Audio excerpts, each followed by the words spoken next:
하나님의 말씀 읽도록 하겠습니다.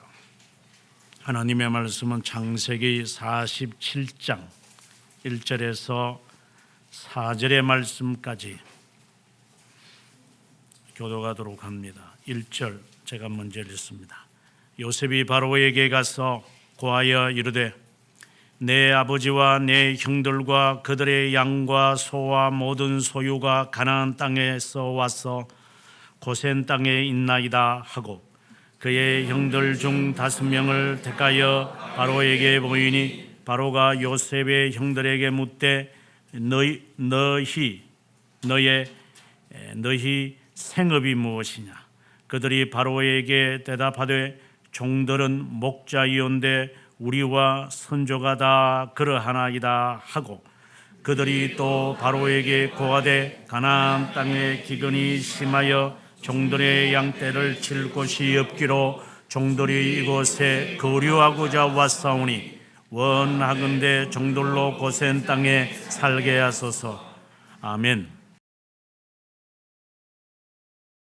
읽지는 않았지만 앞에 있는 말씀 46장 30절의 말씀 우리 같이 읽도록 하겠습니다. 이스라엘이 요셉에게 이르되 내가 지금까지 살아있고 내가 내 얼굴을 보았으니 지금 죽어도 족하도다. 아멘.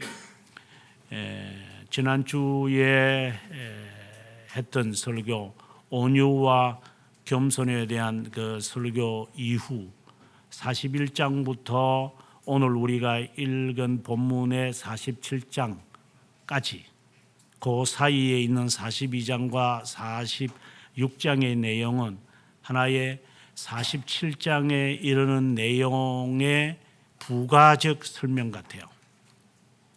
그래서 우리가 42장부터 46장까지 있는 이 내용을 충분히 이해하게 될 때 이제 비로소 47장의 오늘 본문의 말씀의 의미를 이해하게 될 것입니다.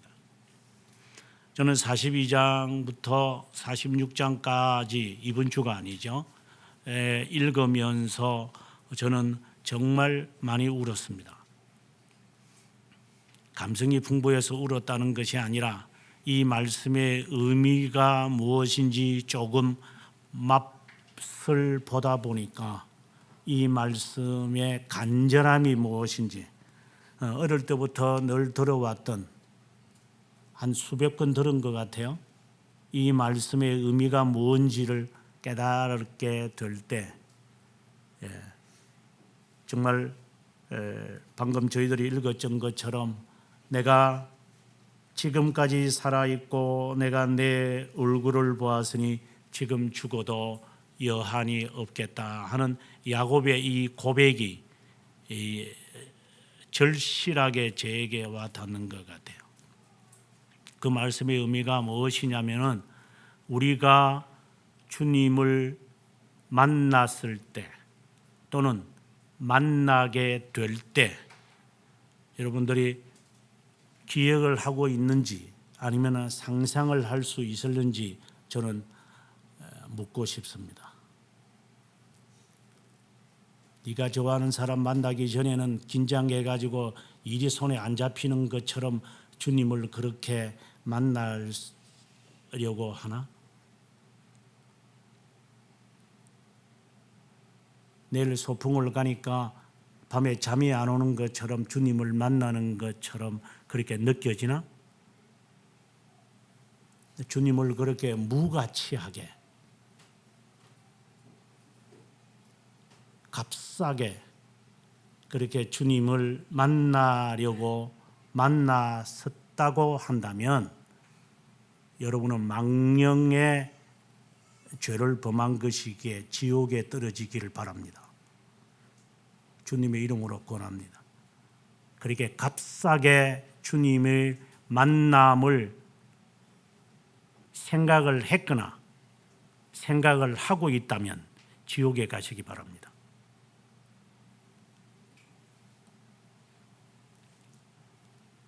주님을 정말 만나기를 원하는 것인가? 만났었느냐? 저는 먼저 그 질문을 하고 싶습니다. 주님을 만난 적이 있느냐?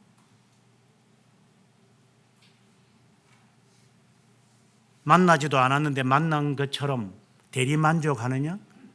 TV에 연속극 나오니까 훌쩍훌쩍 눈물 흘리느냐? 네가 연애질을 안 했으니까 이제 연애질 하는 모습 보니까 그게 멋있게 보여가지고 너도 한번 흉내내 보냐? 밤에? 주님을 그따위 식으로 만나는 것처럼 생각을 했다면 여러분은 큰 죄를 범하는 거예요.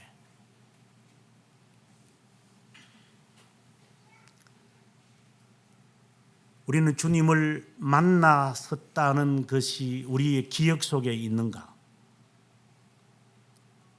다시 한번 질문합니다. 주님을 만난 적이 있느냐? 너는 어떻게 만났느냐? 주님이 너에게 뭐라고 질문하더냐? 타락한 아담과 하와가 부끄러워서 무화과 나무 잎을 가지고 자신의 부끄러운 부분을 감추고 있어 수풀에 숨었을 때 주님이 그들에게 타락한 인간에게 던졌던 최초의 질문이 너가 어디 있느냐? 이것은 마치 어두운 세상에 있는 사람들을 하나님 부르실 때에 질문하는 것과 같아요. 너는 누구냐? 이 질문.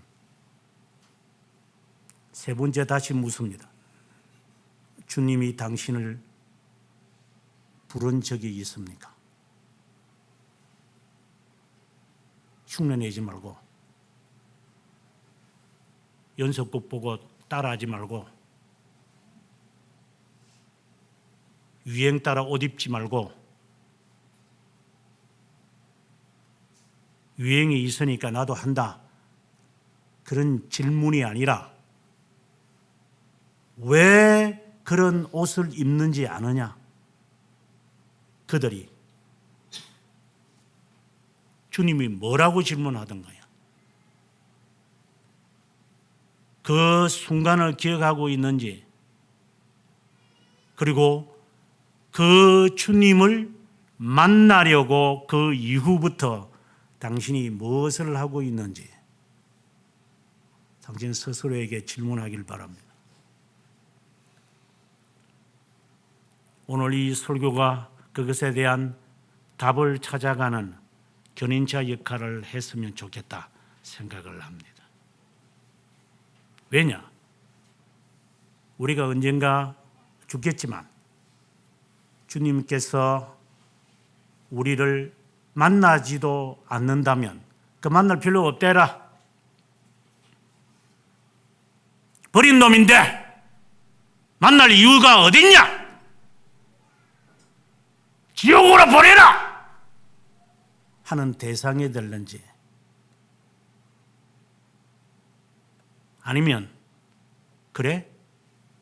만나고 싶어 하냐? 그러면 빨리 들여보내라. 그런 대상인지 스스로에게 물어보라는 겁니다. 그 질문이 그렇게 중요하지 않다고 생각한다면 지옥에 가십시오.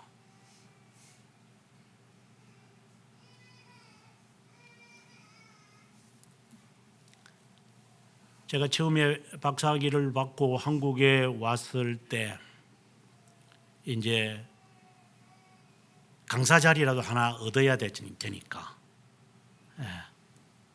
그래서 이제 선배 교수들, 저는 본래 뭐 교수가 되려고 유학을 간 거는 아니니까. 근데 어쩌다가 응격결에 뭐 박사 하나 덜렁 받아가지고 한국도 나오기 싫었지만 나올 수밖에 없는 그런 상황에 되어서 이제 한국에 와서 지금 같으면 이제 부총장, 뭐 교무처장, 총장 만나는 건 하늘이 별따기니고 그 잘 만나주지도 않고 뭐 그래서 이력서 들고 가서 교수님 학위 받고 왔습니다. 그러면 그래 내 책상에 놓고 가. 교수님 저 학위 받고 왔습니다. 이게 졸업 논문입니다. 그래 그 비서한테 맡기면 되지. 그런 일을 당해 보셨습니까? 나중에 교수가 되고 난 다음에는 본인들이 전화가 와서 나 교수 지금 빨리 좀 와서 의논을 할 게 있는데 그래요? 조금 좀 수업 중이니까 마치고 제가 가도록 할게요. 상황이 바뀌네. 통쾌하다는 말을 하고 싶은 게 아니라 그런 경험을 해본 적이 있느냐 이 말입니다. 입장이 바꾸어져서 저쪽에서 필요에 의해서 연락이 오는 것을 한 번이라도 생각을 해봤느냐. 그리고 구체하게 인터넷 선상에 이력서를 써내려가면서 물건 하나 팔아먹으려고 하는 것이 우리들에게 얼마나 있는가. 입장을 바꾸어서 이제 그리스도를 우리가 만나려고 하는데 주님이 나를 만나 주셨는가? 그리고 주님이 나를 만나시는가? 마치 다니엘이 하나님 앞에 기도하려고 시작할 때 어깨를 어루만지며 주님의 천사가 너 무엇 기도하려고 하니? 나는 하나님께서 너에게 급히 내려가라 하기에 내가 내려왔다 하는 그런 기도에 사람이 될 수 있을런지. 너 같은 자도 기도하러 왔냐? 하늘에 계신 자가 비웃으시느니라.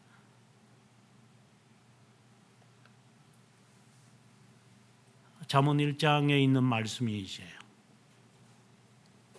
우리가 그렇게 버림을 받은 자처럼 느낌을 받았다면 천만다행입니다.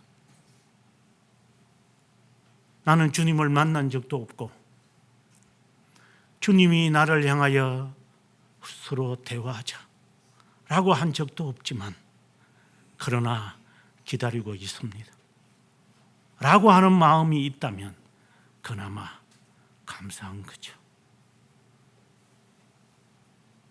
그렇지 않은 자세로 이 자리에 나오진 않았겠죠. 그러면 주님을 만났을 때, 주님을 만날 때 어떤 일이 생길까? 42장부터 46장까지의 내용을 보면 몇 가지로 우리에게 요약이 되어지는데 요셉이 17살에 노예로 잡혀갈 때 지금 같은 고등학교 3학년 정도 되겠죠. 그때 잡혀갈 때 이삭은 살아 있었습니다. 아마 인간적으로 생각해 보면 야곱아, 너 아들이 죽었느냐? 아마 상상해 보건대 두려워하지 말라고. 아마 그 말이 그에게 주어지지 않았을까 생각을 해봅니다. 그 이후에 이 야곱의 마음은 그 10명의 자신의 아들을 믿을 수가 없어요. 이 불신에 가득 차 있는 거예요. 그래서 하나 남은 이 벤자민, 라헬이 사랑하는 아내, 그 여인을 사랑해서 낳은 그 아들을 나중에 데려가려고 할 때에 안 된다고. 그렇게 그가 강력하게 말리려고 했던 것도 이 10명의 이 아들들을 하나같이 믿을 수가 없어요. 내 자식인데도 못 믿겠어요. 지 형제를 이렇게 죽일 정도로 내 맡긴 이 형제들이면 이 마음에 아마 사무쳤을 것 같아요. 나중에 이제 요셉이 총리되었다는 이야기를 듣고 이제 그 화려한 마차를 것을 보고 난 다음에 그때야 그가 이제 힘을 얻어요. 그러면 이제 아마 그때 당시에 이분이 이제 130세니까 야곱이 130세가 되었을 때니까 얼마나 힘들었겠어요. 이제 죽기를 기다리겠지만 그는 이렇습니다. 내가 죽기 전에 내가 그를 봐야 되겠다. 저는 그 말씀의 부분을 읽으면서 그냥 이 사모함이 확 몰아쳤어요. 45장의 26절에 보면은 요셉이 지금까지 살아 있어요. 애굽 땅의 총리가 되었더이다. 야곱이 그들의 말을 믿지 못하여 10명의 형제들이 하는 이야기, 아들들이 하는 말을 못 믿는 거예요. 하도 거짓말들을 하면서 살아왔던 이 아이들이니까 그 음식들을 가지고 쌀인지 밀인지 이것을 가지고 와도 못 믿어요. 그의 세월을 그는 수십 년을 그는 안고 살아가는 것처럼 느껴져요. 그건 한 20년 정도 됐겠죠. 이 속에 못이 박혀 있는 것 같아요. 27절에 그들이 또 요셉이 자기들에게 부탁한 모든 말로 그에게 말하되 아버지 야곱은 요셉이 자기를 태우려고 보낸 수레를 보고서야 기운을 소생한지라. 여기서 소생했다는 것은 죽을 힘을 다해서 일어서서 이제 내가 이제 죽어도 여한이 없구나, 이 마음. 그러고 난 다음 그래도 주저하겠죠. 하도 이 속은 세월이 20년이라는 세월을 지나고 나니 저것도 또 속이는 게 아닌가. 의심에 의심이 막 이렇게 물어나는 것 같아요. 이게. 그런데 46장 1절에서 하나님이 그에게 이상 중에 나타납니다. 희생제를 드리고 났을 때 하나님이 그에게 하는 말입니다. 야곱아, 애굽으로 내려가라. 애굽으로 내려가지 말라고 아브라함과 이삭과 야곱에게 말씀하셨는데 이제는 하나님이 내려가라고 그러는 거예요. 쉽게 말한다면 험지로 가라 이 말이겠죠. 네. 최근에 대통령 투표에서 떨어진 놈이 저 험지로 안 가고 될 만한 데 가가지고 나중에 지회 법권의 지역에 있겠다고 하는 놈이나 하고는 전혀 상대적인 것이죠. 지 혼자 살아남겠다고 하는 놈이나 하는 것을 비교해 보면 우리의 모습이 잘 드러나는 것 같아요. 다 죽어도 괜찮아요. 나 혼자만 살아남으면 되는 거니까. 이러한 본성이 우리에게 여전히 남아 있는데 하나님께서 이상 중에 나타나셔서 야곱아, 내가 여기 있습니다. 3절에 주님이 하는 말이 나는 하나님이다. 내 아버지 하나님이다. 애굽으로 내려가는 거 두려워하지 마라. 내가 큰 민족을 이루며, 그 다음에 말씀입니다. 4절에 내가 너와 함께 애굽으로 내려가겠고 반드시 너를 인도하여 다시 올릴 것이다.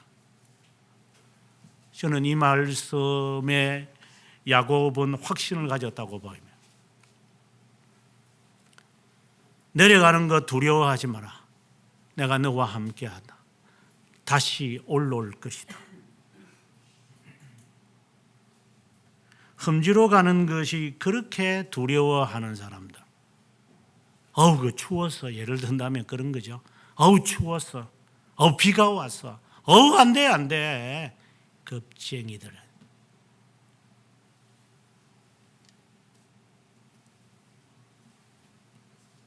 지 하고 싶은 것만 할 줄 아는 쩔짱부들. 전에는 뭐 애굽에 내려가지 마라 해서 안 가고 지금 있었는데 지금은 하나님이 가라고 또 하네요. 왜 이리 변덕스러워요, 하나님?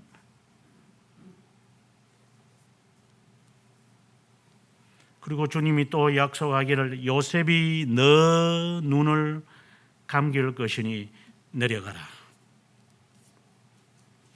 그리고 그는 이제 내려가게 되어집니다. 그의 마음이 어땠을까? 오늘 우리가 읽었던 것처럼 내가 너 얼굴을 보니 지금 죽어도 여한이 없다. 이러한 야곱이 요셉을 만나고 싶어하는 그 간절함, 이제 내가 죽을 것만 바라보며 살았는데 너를 보니 내가 이제 죽어도 여한이 없구나. 이 마음을 우리가 가질 수 있을까? 불신과 불행과 불의 속에서 살다가 자기가 낳은 자식마저들에게서 항상 속여을 받다가 애굽이라고 하는 그곳에 죽은 줄 알았더니만 총리가 되어 있는 너를 보니, 뭐 총리가 되어진 모습을 그가 좋아한 것은 아니겠죠. 죽었다가 살아난 내 아들 내가 보고 싶다. 마치 탕자를 기다리는 아버지처럼 너는 언젠가 돌아올 거다. 너는 언젠가. 마치 모니카가 뻗나간 아들을 바라보면서 내 56년 동안 6개월을 살면서 너가 정통 신앙을 가지기를 바라왔다. 이제는 더 이상 나는 이곳에 지상에 살 이유가 없단다 하는 그 모니카의 심정, 아들아 고맙다. 그 심정을 우리가 조금이라도 깨달을 수 있을까? 저는 42장부터 46장을 읽으면서 그 마음이 용솟음치습니다. 주님을 정말 제가 만나기를 원하는 겁니까? 아니면 두려운 겁니까? 심판해 주기 때문에 두려워하는 겁니까?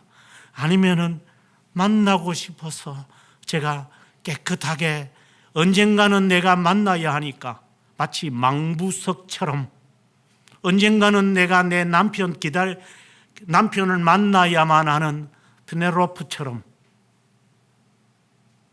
일리아드와 오디세이처럼 내 그 남편을 만날 때 깨끗한 내 몸을 유지해야 되니까 그 세상에 유혹이 많아도 끌리지 않으려고 했던 페넬로프처럼 그렇게 우리 스스로가 살아가고 있는 것인지, 내 안에 낳은 이 자식 하나밖에 없는데 남편이 끝내 돌아오지 않으면 어떡하나.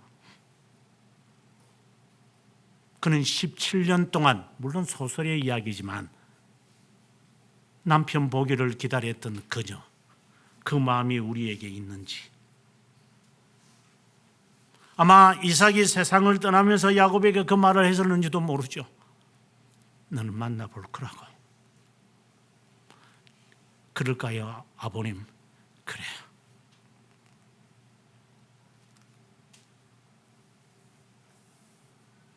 마치 요셉을 기대하지는 못했지만 얼마나 많이 울었을까. 이런 울음은 요셉에게도 일어났던 거예요. 어느 날 이제 양식을 구하려 찾아온 10명의 사람을 보는 순간 그는 인식했죠. 형들이구나. 자기를 팔아먹은 원수들, 죽이려고 했던 원수, 마침내 이제 20년 만에 만났어요. 이제는 복수할 차례니까. 근데 그들이 한 마음이 돼 가지고 왔으니 안 믿어져요. 이게 믿을 수가 없어요. 또 무슨 괴락을 꾸밀지, 또 이렇게 곡식을 나누어지면 또 가다가 서로 죽여가지고 또 저거 가족 살리겠다고 야단 법석을 할지, 이게 믿을 수가 없는 그들이죠. 그래서 그는 테스트하기 시작하죠. 어떻게 해서 너희들이 여기에 왔느냐? 우리는 본래 12명 이제 고백을 하기 시작. 그냥 자연스럽게 고백을 하는 거예요. 그냥 저그들끼리 히브리 말로 하면 다 알아듣는데도 저그들끼리 이야기 수근수근 주구니 박거니 하면서 이야기하는 그 이야기를 다 들으면서 이들이 아직도 변화된 모습이 없구나. 아마 이 요셉은 깨달았을 거예요. 너 막내 오는 것을 보면 너희들이 정탐꾼이 아닌 줄 알겠다. 그거 하는 말이 스파이라고 이야기하거든. 너희 스파이 맞지 너희들? 아닙니다. 우리 스파이 아닙니다. 우리가 12명 형제들 가운데 응급결에 말해버렸네. 그러면 그 11번째는 우리가 잘 모릅니다. 저기들이 죽여놓고 팔아먹어놓고 이제 막내 데리고 오라니 이거 야단 났다고 야곱에게 와서 그 베냐민 데리고 가겠습니다라고 하니 이제 이 야곱의 마음이 막 그냥 원망에 이제 이 둘째도 이제 죽이려고 그러느냐고.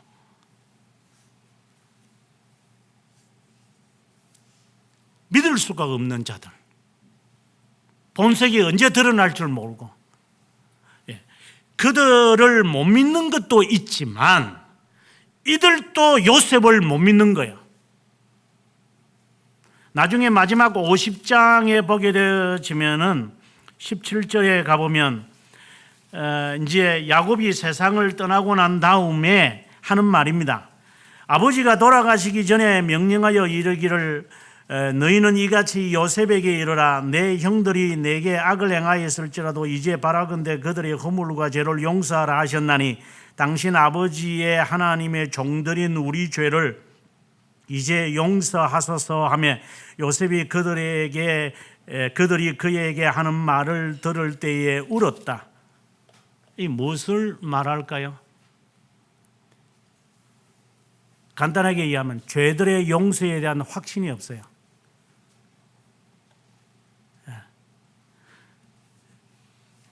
이것도 자기들이 만들어낸 말이에요. 야곱이 죽으면서 이런 말 한 적도 없어요. 이 죄의 습성이 여전히 남아가지고 야곱이 죽고 나면 이제 불안에 떠는 거예요.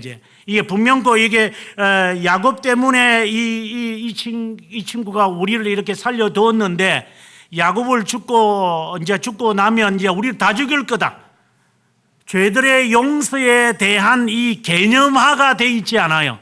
성령을 받기 전에 예수님의 제자들이 주님을 다 부인했죠. 그래서 주님이 십자가에 못 박아 죽고 나니까 자 돌아가자 이제 우리 다 직업에 따라 다 간 거야 이제.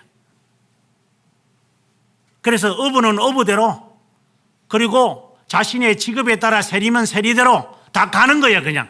가자 이제 헤어지자 이제. 3년 동안 우리 인생을 바치면서 예수를 따랐더니 죽었어. 가자 그냥.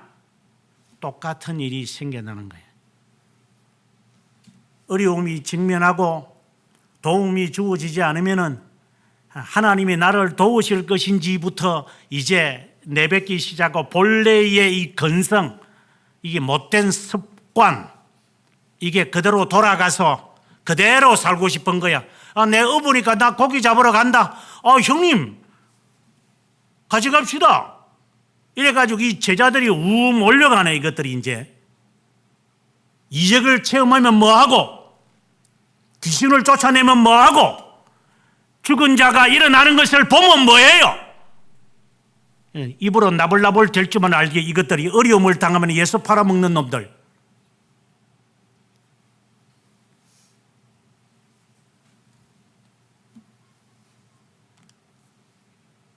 그래서 주님을 보고 나니까 얼마나 부끄러운지, 주님 부인하고 떠나서 내 생업에 나는 종사하고 있는데 주님이 자기들을 위하여 고기를 굽고 있으면서 너희들이 잡은 것이 있느냐? 없습니다. 밤새 했는데 안 잡히네요. 그래, 이거 먹어라. 우통을 벗은 채로 이제 주어진 고기를 먹는데 입에 들어갈 리가 있어요. 그때 주님이 그에게 자비함을 베풉니다. 바요나 시몬아, 이 사람들보다 무엇보다도 나를 더 사랑하냐? 너무나도 죄송하지요. 주님을 위해 죽겠다고 이야기해놓고 주님이 잡혀가니까 계집종 앞에서도 부인했던 자고, 그리고 주님이 못 박아 죽었다는 이야기를 듣자 예수님의 제자라는 거 다 까먹고 자신의 생업으로 돌아가는 자신의 이러한 비참한 모습을 향하여 Do you love me rather than any other around you?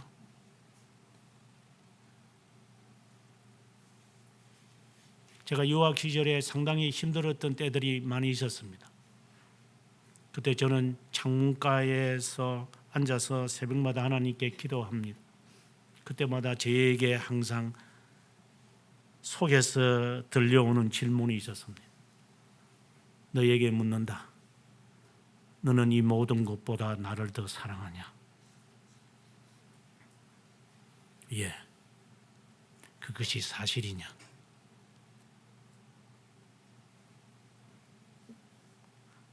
Do you love me? 주님을 만났을 때 할 수 있는, 들을 수 있는 이야기예요. 이것을 준비하다가 생각나는 게 김석균 씨가 만든 그 노래가 갑자기 생각이 나더라고. 내가 처음 주를 만났을 때 하는 그 복음송가가 생각이 나요. 그래서 그 찬송을 한번 들어봤어요. 어렵고도 힘든 시기였을 때 주님이 나에게 다가와서 너가 나를 사랑하느냐? 주님 물으셨네. 주님을 만날 때 주님이 질문하셨을 겁니다. 너 나를 사랑하느냐?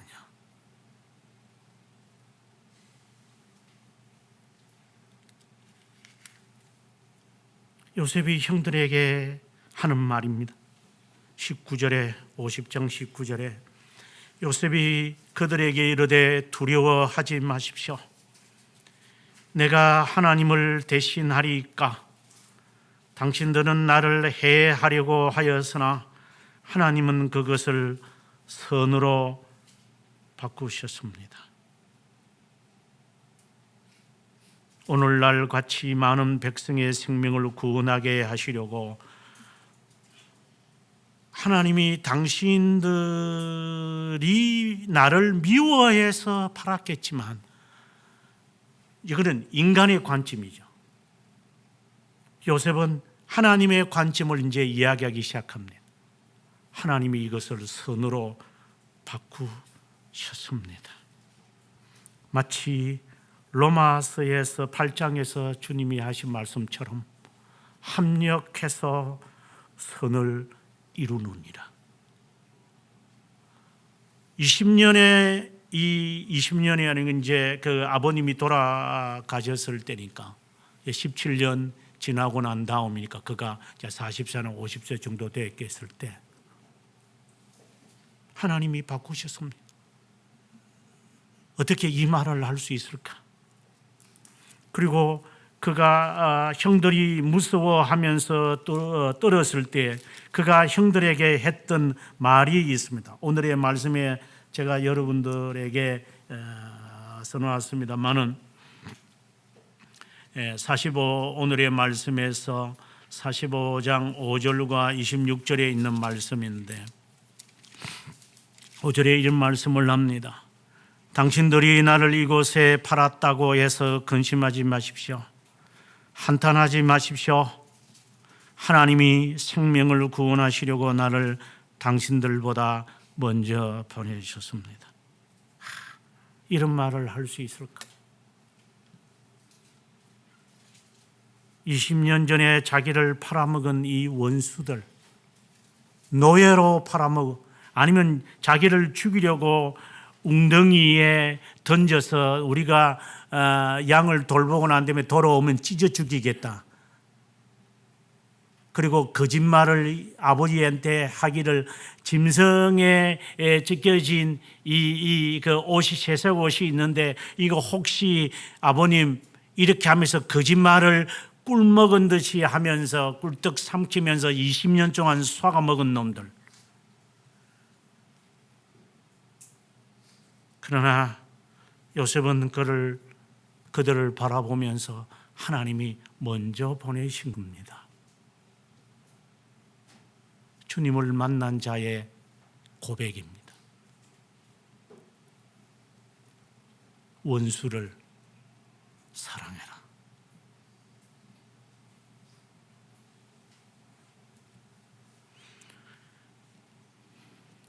그리고 난 다음에 그 형들과 함께 이야기하면서 부둥켜 안고 그는 통곡을 합니다. 형들이여, 나 요셉이요, 나 요셉이요. 내가 당신들을 다 먹여 살리겠습니다. 오늘 보면 47장의 12절에 보면은 그의 아버지와 그의 형들과 그의 아버지의 온 집에 그 식구를 따라 먹을 것을 주어 봉양하였더라, 섬겼더라. 정말 멋있는 상봉이지 않습니까? 원수를 사랑하는 이 마음, 당신이 갖고 있는 원한 갖고 얼마나 버틸 것 같아요? 그게 도움이 될 것 같아요? 예수를 만난 예수쟁이들이, 예수님을 만난 자가 그 원수의 원한으로 살아서 되겠어요?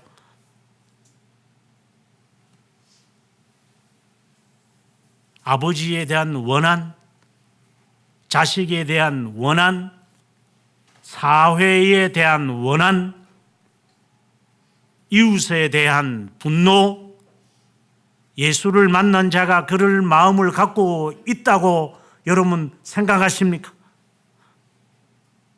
그것이 타당합니까? 정당합니까? 그 원한을 풀어내지 못하는 자신이 원망스러워야지. 그 원한을 가진 채 의지를 가지며 사는 게 옳은 겁니까?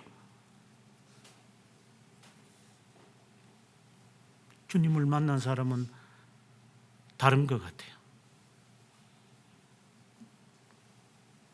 그러고 난 다음에 이제 오늘 본문에 들어옵니다.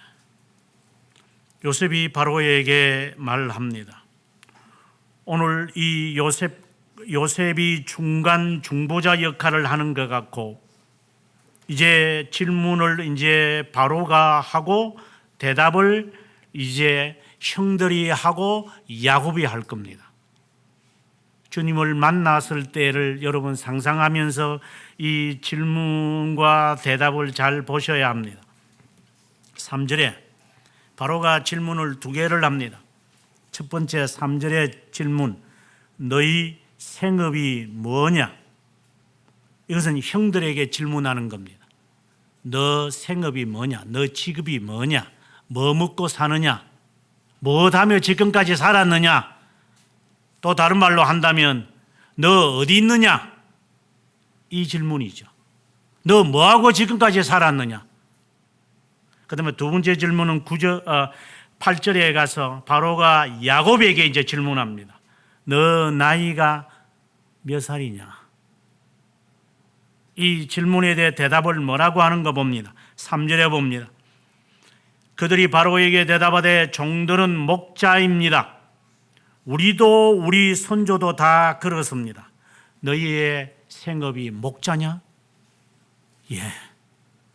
우리의 조상이 그랬고 우리도 그렇습니다. 여러분 뭐라고 질문하렵니까?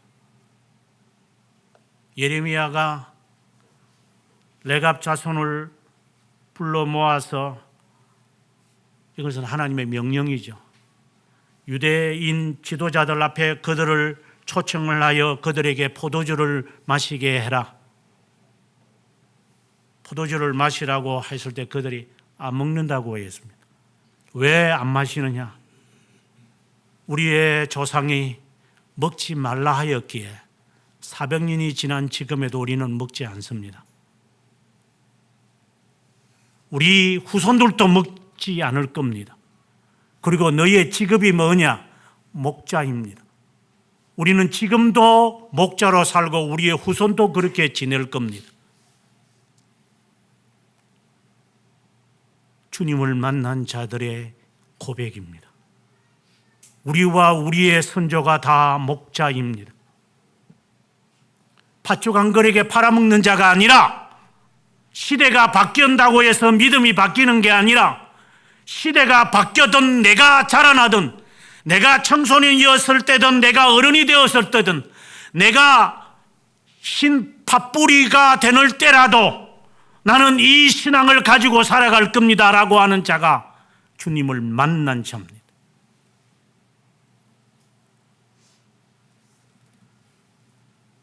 대학을 다니다가 이제 직장 가서 돈 맛을 봤나? 네가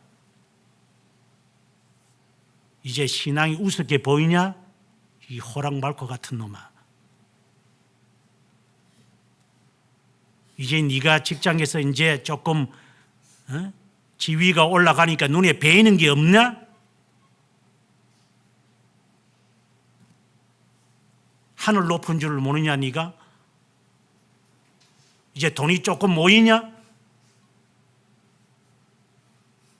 제일 꼬불견 같은 놈들이 이제 가끔씩 이렇게 거리를 가보면은 그 여성 앞에서 폼 재는 놈들이 있잖아요. 또 옆에 그 남자 쥐고 있으면 또 이것도 까불어. 또 이게 또 옆에 있는 딸내미는 또 꼴불견들이.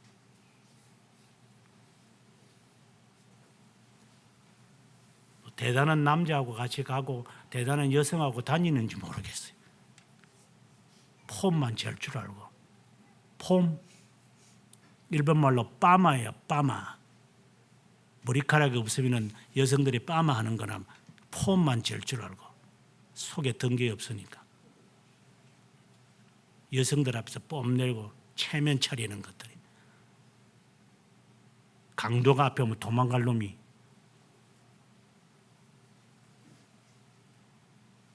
우리도 그렇고 우리의 선조도 그렇고 그리고 우리의 후손도 그럴 겁니다.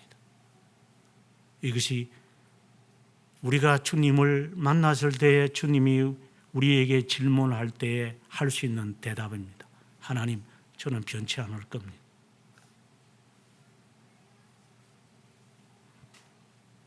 그리고 그 다음에 이야기입니다. 형들이 거짓말하고 아직도 의심이 있고 그것을 지금 제가 말하는 것은 아니에요. 지금 물론 우리도 마찬가지고 우리가 주님을 만나고 난 다음에도 베드로가 주님의 능력과 권능을 행하는 자였지만 부인하는 거니까 그래도 그나마 그에게는 희망이 있어요. 아까 말씀드린 대로 정말 만나고 싶습니다. 주님 만난 적이 있는 것 같습니다. 언젠가 제가 만나겠지요. 정말 만나고 싶습니다. 그 마음이 있는 것이 중요하다 이 말입니다. 완벽한 자가 중요한 게 아니라 4절에 그들이 하는 말이 더 멋있습니다. 아직은 주님을 만나지 못한 것 같은데 주님을 만났을 때에 할 수 있는 대답 같아요. 가나안 땅에 기근이 심하여 종들의 양떼를 칠 곳이 없기에 종들이 종들이 이곳에 거류하고자 왔습니다. 이 말, 거류하고자 왔습니다. 양들을 쳐야 되는데 목초가 없어서, 여기 원어 그대로 말할게요. 잠시만 거주하다가 떠나려고 왔습니다. 이 대답은 나중에 9절에서 야곱의 대답하고 동일한 거예요. 너 나이가 몇 살이냐? 저 나그네입니다.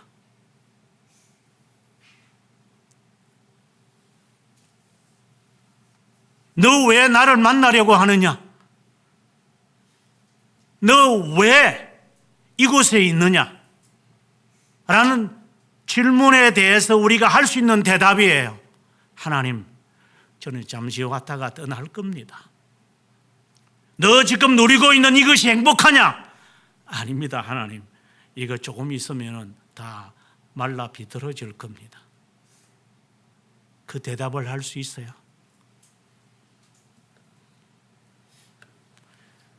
어제 주례할 때는 제가 그 말을 안 했습니다만은 혁정이 결혼할 때는 제가 그 말을 했죠. 지금은 옆에 있는 아내나 남편이 피부가 깨끗하게 보이냐? 60년 뒤에 모습이 어떨 것 같아? 그때도 사랑할 것 같으냐? 옆에 있는 사람? 그래서 지금 까불지 마라. 그때도 여전히 옆에 사람을 사랑하고 아낄 수 있을 것 같으냐? 60년을? 잠깐 있다가 소요했다가 우리는 떠날 겁니다. 이 마음을 주님을 만난 자가 표현할 수 있는 거예요. 하나님, 저는 여기서 영주하지 않을 겁니다. 그냥 있다가 갈 겁니다. 저는 나그네입니다. 하나님이 야곱을 통하여 하셨던 말씀이지요. 너가 간 대로 내가 반드시 너를 다시 이곳에 오게 할 테니까 잠시 거하러 내려가라. 예, 우리 모두가 영원에서 하나님의 선택을 받은 자이겠지만 이 지상에서 길게 살면 90년, 100년 우리가 산다고 합시다. 잠시 거하다가 가는 것, 나그네입니다, 하나님. 그런데 나그네들이 왜 그렇게 잘난 체를 해요? 나그네면서 주님을 만난 자는 나그네임을 인식하며 살아가는 거예요. 그래서 여기에서 아예 그냥 못 받고 사는 게 아니라 언제든지 하나님 떠날 준비가 되어 있습니다 라고 하는 마음을 가지려고 하나님 앞에 고백해야 돼요. 그 마음을 가지고 있지 않고 나는 여기에서 이제 영원토록 지속적으로 세월아 오월아 가더라도 천년 만년 내가 누리겠다라고 하는 생각을 가지고 있다면 당신은 아직 주님을 만난 적이 없는 자입니다.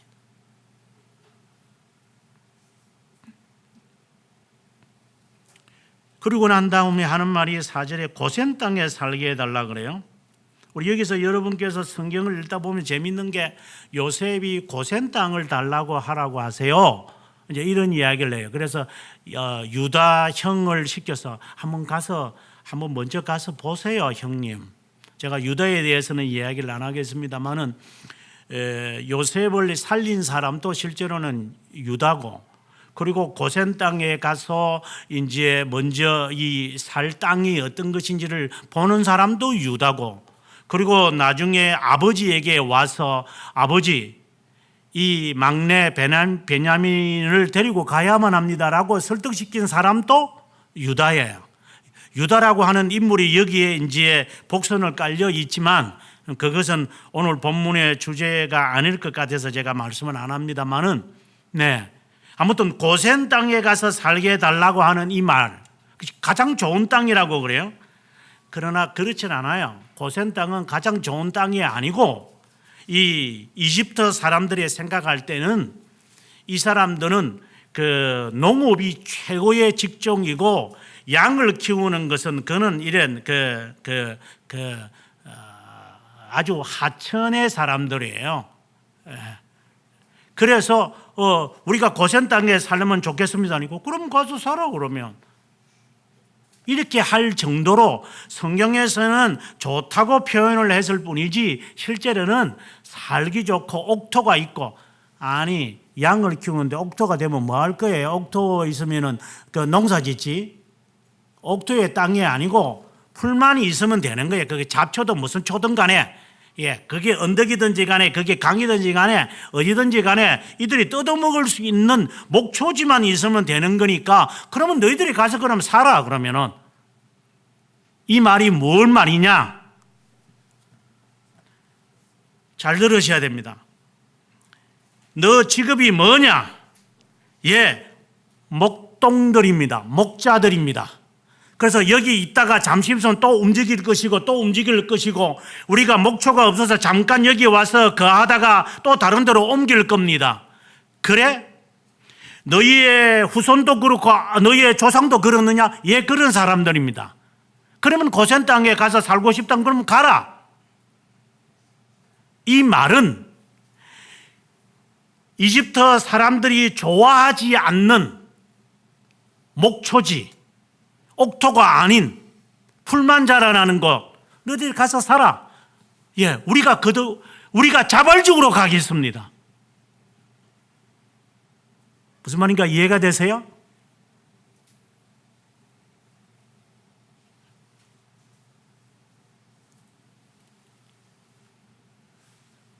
그리스도인의 삶을 동심원으로 그렸을 때 제일 중심에 하나님을 두고 그 다음에 교회를 두고 그 다음에 가정을 두고 그 다음에 직업을 두고 자기 자신을 제일 마지막에 두라고 그랬어요.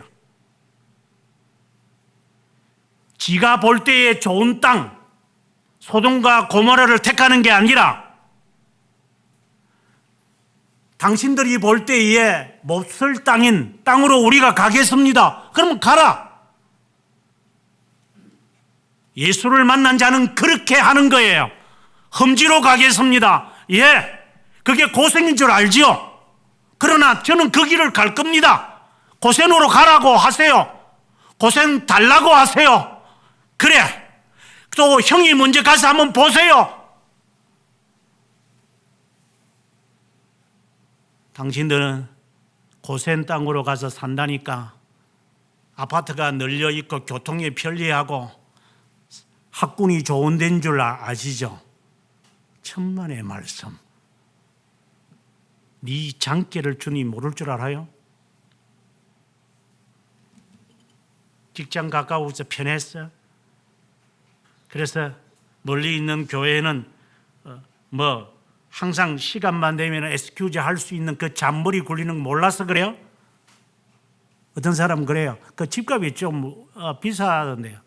SQG를 확실하게 하는구나. 네가 스스로 거듭차는 인간들. 고센 땅으로 가겠습니다라가 아니라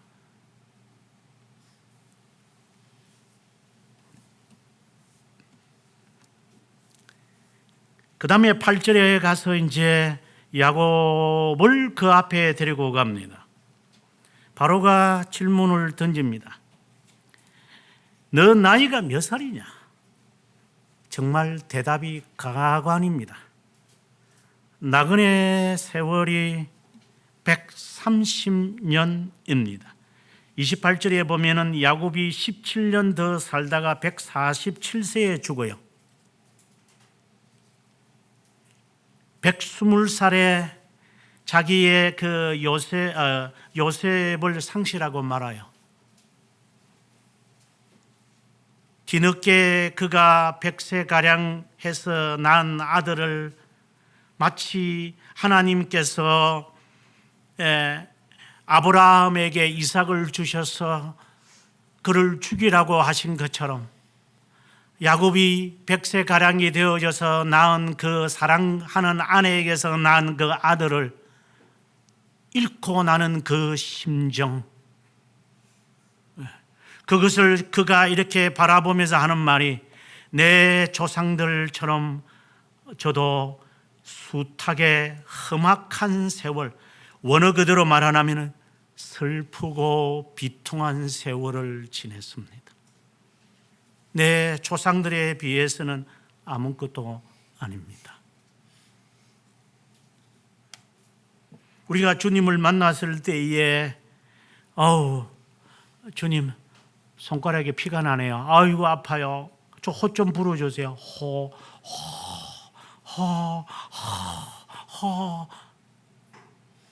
이 쩔짱부 같은 것들. 이를 당하면 하나님 감사합니다. 신앙 지키다가 쫓겨났는데요. 제가 이제 거지로 살아야 할 운명 같습니다. 거지로 살게요. 쫄짱부들이 되어져서 호해줘 아빠, 호해줘 엄마. 쫄짱부들 확 토해버릴 거예요. 그냥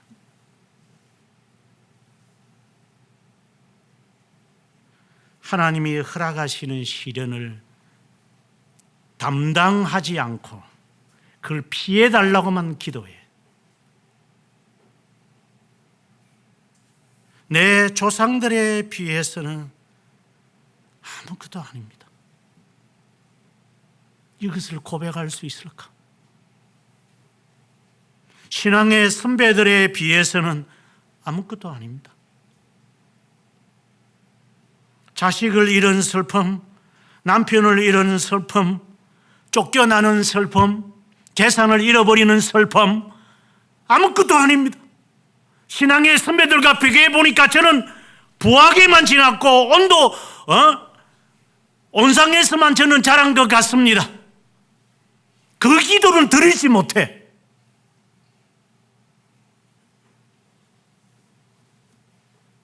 한 번이라도 그리스도를 위하여 손해본 적이 있어야지. 그리스도를 위해서 한 번이라도 핍박을 받아본 적이 있어야지. 험악한 세월을 지내봤어야지. 손가락에 피가 나면 호호 불어달라고만 할 줄 아는 것만 배웠지. 피가 납니까? 나나요? 피가 나네요. 빨간색이네요. 이 옥토진기하고 색깔이 비슷하네요. 이렇게는 하지 못해.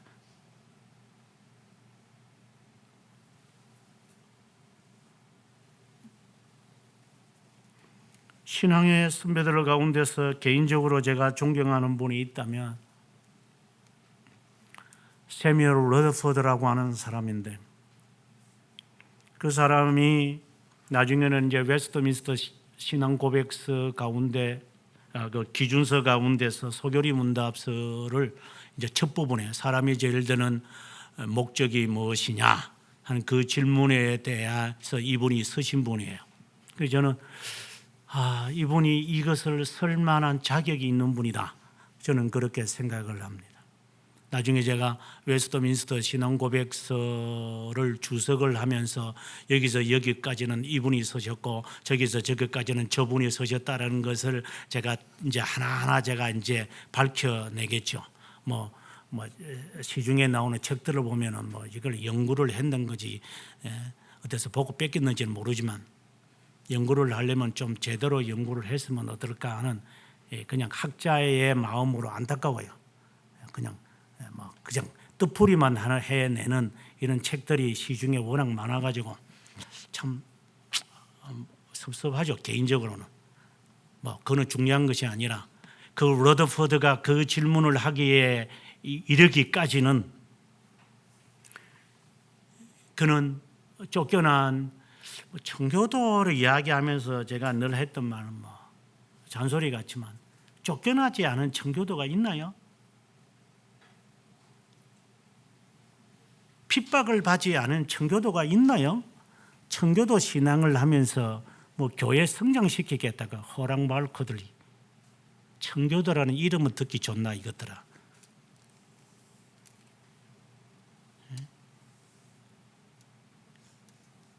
청교도가 어떤 삶을 살았는지 조금이라도 아는가 이것들이? 청교도 덕분에 사람들한테서 인정을 받고 싶어 하지. 나도 청교도 따르는데요. 그래서 사람들이 저 사람은 참 바른 신앙을 가진 것 같아. 그렇게 존경받으려고 바리새파처럼 광장에 가서 이 사기꾼들이 한국에 판을 치고 있지만, 아무튼 그 사무엘 러더퍼드 같은 경우가 쫓겨나면서라도 이 신앙을 유지하며 나중에 건강히 이렇게 여의치 못해요. 성도들하고 이렇게 분리된 상황 속에서 설교도 하지 못하고 이래 지내니까, 그래서 편지를 막 써서 이제 보내고 막 그래요. 펜으로 막 글을 써서 보내고 그러죠. 그러면서 하는 말이 이제 마지막 그의 삶에 이르러서, 주님, 내가 주님 갈 때가 다 되어 옵니다. 정말 기다렸습니다. 이 때를. 그 때를 기다려야 해요. 그러니까 옆에 있는 제자가, 스승님 돌아가시면 안 됩니다, 이렇게 말을 하니까 러더퍼드가 하는 말이에요. 나는 이 날을 기다렸다. 나는 내 신부를 맞이하는 것보다 더 기쁜 날이 될 것이다. 나는 새로운 몸으로 그분을 만날 것이다. 이 기쁨을 나에게 주시기 위하여 10,000번 나를 죽이셔도 나는 이 마음은 변하지 않을 것이다. 주님을 정말 만나고 싶습니까? 쓰라린 쓴 잔을 마셔봤습니까? 제가 주례하면서 찬종이와 아름이에게 그랬죠. 거지 생활해라. 쓰레기통을 뒤져봐라. 무슨 말인가 이해가 잘 안 될 거예요. 여러분도 이해가 안 되죠? 쓰레기통을 뒤져본 적이 없으니까. 그는 쓰레기만 치우는 사람들만이 다루어지는 거니까. 그래서 저는 여러분들에게 늘 하는 말이, 가소롭게 보인다. 너희들은 쓴 잔을 마셔본 적이 없는 인생들이기 때문에. 그래서 까불고 우쭐거리는 것밖에 안 남을 거다.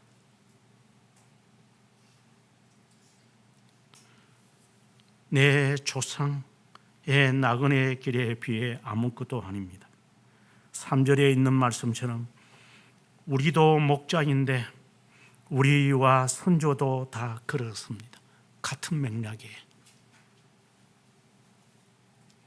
그러고 난 다음에 그는 17년 후에 주님에게 부름을 받습니다. 요셉의 죽음과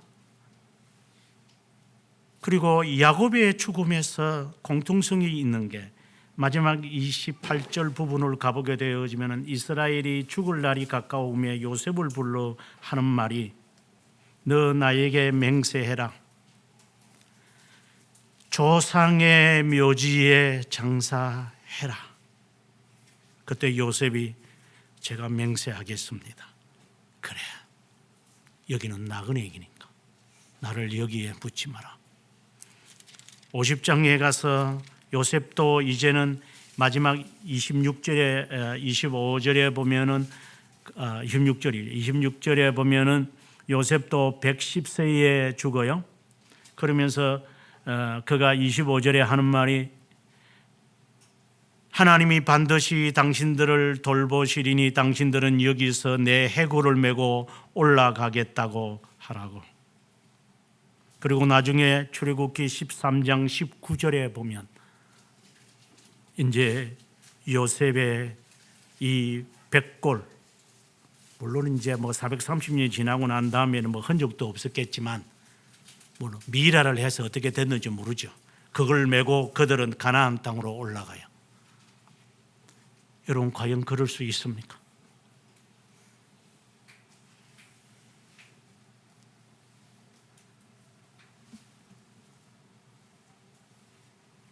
내 조상들처럼 나는 여기에 묻혀서는 안 된다.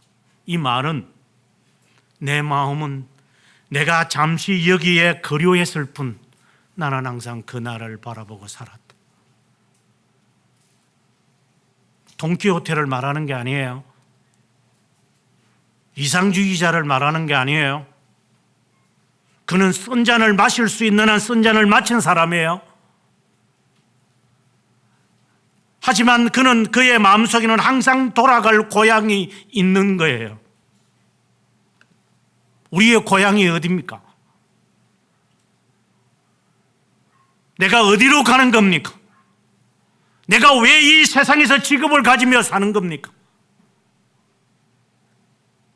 왜 우리가 내일 직장에 가서 돈을 벌려고 하는 겁니까? 무엇 때문에? 왜 꿈을 안고 열심히 공부하는 겁니까? 이곳에 묻히고 싶어서?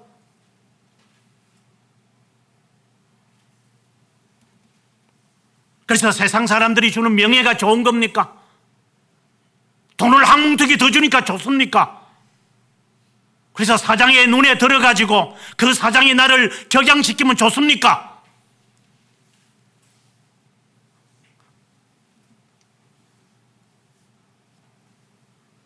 당신의 소망이 어디에 있는 거야? 하늘나라입니까? 아니면 이 세상에서 잘 되고 잘 먹고 건강하게 지내려고 하나님께 기도하는 겁니까? 자식 때문에 기도하는 겁니까? 자식 때문에 기도하고 부모 때문에 기도한대요. 주님이 뭐라고 하셨어요? 너와 너 자신을 위하여 기도해라. 나를 위하여 기도하지 마라. 애처롭게 보이냐? 아픈 부모가 애처롭고 힘들어하는 자녀가 애처롭냐? 너 자신을 위해서 기도해. 누구를 핑계 삼아서 그러면은 그 자녀가 온전하게 되어지고 부모가 나아지고 나면은 이제 기도할 필요가 없어지겠지. 그런 자극제가 필요한 거예요, 우리에게. 너 스스로는 못 나오는 거야. 너 스스로는 하나님 앞에 헌신적으로 살아갈 수 없는 거입니까? 조건이 따라와야 됩니까? 그러면 그 조건 사라지면 내 헌신도 사라지는 겁니까? 그러면 주님은 어디에 있는 겁니까? 주님을 바라보고 주님을 만나기 위해서 우리가 이 세상에서 이렇게 살아가는 겁니까? 아니면은 무엇 때문에? 누가 너희는 감동의 눈물을 흘리겠어요? 자식을 위해서 이렇게 3교대를 한다. 자식을 위해서 색한 잡을 한다. 눈물을 흘렸다. 그래 조금 한번 흘려보자.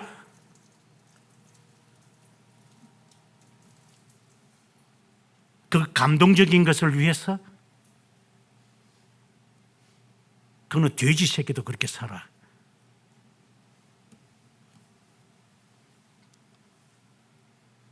닭들도 지 새끼를 지 품에 안아.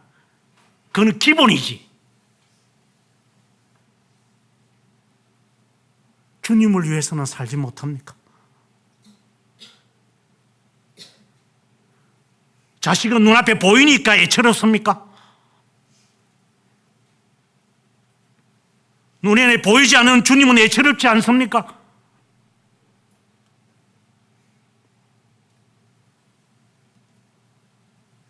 아직도 눈이 감겨 있습니까?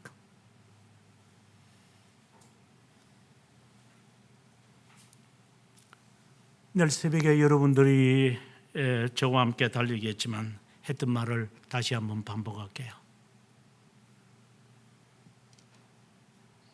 꿈에도 생각하지 못했던 거리였지만 저는 죽으려고 저는 달리기 시작했습니다.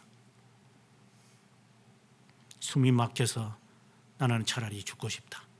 어머니를 위해서 어머니를 살려달라고 저는 하나님 앞에 매달리는 심정으로 차라리 달리다가 죽고 싶었습니다. 그래서 저는 달렸습니다. 응봉교 가까이 이르렀을 때 제 마음이 어떠한 것이 마음에 들기 시작을 했습니다. 네가 네 어머니를 그렇게 애처롭게 사랑하냐? 너는 사랑하는 게 아니야. 이용해 먹었지. 너는 한두 번 전화질을 하면서 어머니 평안하시죠? 예, 그래. 그러면 이제 한 일주일간 지나다가 또 연락하겠지. 그러면 어머니는 일주일 동안 기다리겠지. 너 전화 한 통 때문에. 그렇게 얼굴 마담하라고 네 어머니 고통스러운 그 무릎의 아픔과 이 세상에서 더 살아야 할 때에 오는 육체적 그 힘듦을 너가 알기나 알겠냐? 너는 아직도 너 이기심을 버리지 못하고 내한테 이제 제가 하는 말이에요. 네가 뭐가 감동적일 것 같으냐? 네가 그렇게 숨 막혀 죽으면 효자 났네. 효자 나서. 그때 저는 응봉교 밑에서 한참 울었습니다. 하나님, 어머니를 데리고 가십시오. 더 나은 세상으로. 어머니가 그렇게 원했던 86년을 원했던 그 하나님 만나기를 원하시는데 데리고 가십시오. 그리고 저는 제 인생을 더 열심히 살겠습니다. 그것이 저에게 사모져서 제가 매년 그것을 제가 하고 있는 겁니다. 어머니를 위해서도 안 했어요. 나 자신을 위해서. 너 자신을 위해서 해라. 누구를 위한다고 하지 마라. 그 자신을 위하는 것이 꼭 주님을 위하는 것. 그래서 저는 이를 악물고 저는 뛰고 납니다. 그러다가 죽으면 죽지. 여러분 보고 그렇게 하라는 게 아니라 언젠가 인생의 코너에서 제가 하는 말이 기억이 날 때가 있을 겁니다. 너 자신을 위해서 기도해라. 생색내지 말고. 다시 처음에 질문을 묻습니다. 당신은 주님을 만났습니까? 너 직업이 무엇이냐 물으면 무엇이라고 대답하렵니까? 너 나이가 몇 살이냐 물어보면 뭐라고 대답하렵니까? 아직도 죄 용서에 대한 확신이 없습니까? 그래도 좋습니다. 주님이 나를 사랑하는 그 마음을 가지고 있다면 주님 그거 받으실 겁니다. 염려하지 마십시오. 내가 당신들과 당신들의 가족들을 다 먹여 살릴 겁니다. 하는 그 요셉이 형들에게 했던 그 말 지어내지 마십시오. 가식으로 하지 마십시오. 다 용서했습니다. 주님이 먼저 여기 보내신 건데 제가 그 역할리가 있겠습니까? 주님이 선으로 바꾸셨는데 제가 무엇인데 원한을 품겠습니까? 이 말이 마치 주님이 나를 향하여 두렵고 떨리면서 하나님 제가 지금 죽으면 천국 갈 것 같아요 하는 마음이 들 때 내가 너와 함께하니 두려워하지 말라고 그 말을 우리의 심성에 새길 수 있는 우리 모두가 되기를 바랍니다.